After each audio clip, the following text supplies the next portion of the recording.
Our assignment is to use inverse trig functions to find the value of theta. Theta is an angle. I'm going to do this presentation as if the student has already learned all this, and this is just a review, so I won't be starting at the very beginning. However, I do need to recognize, of course, which of my inverse trig functions I will use. Don't forget SO, CA, TOA. The sine is equal to the opposite over the hypotenuse.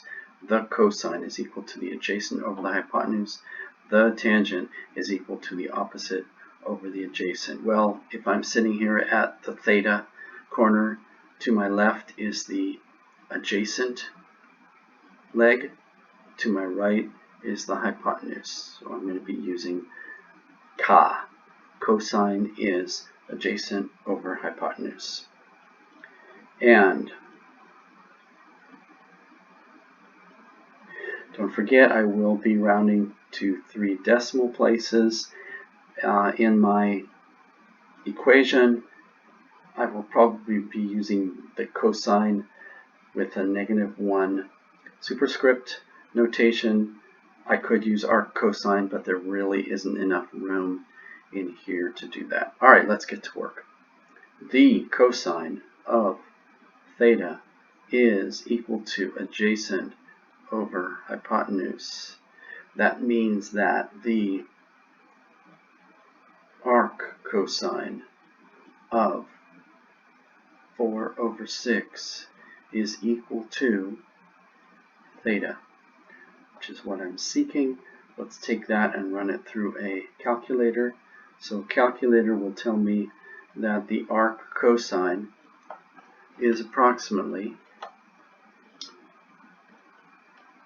48.1896851 degrees. When I round that to 3 decimal places, I notice that the 6 will cause the 9 to be bumped up to a 0. I have 48.190 degrees is my approximate answer to this problem. So I'm going to write 48.190 degrees. Don't forget my arc cosine. The inverse trig equation goes in here. Cosine, arc cosine of 4/6 equals theta. If you simplified that fraction, which I probably would do, you would probably get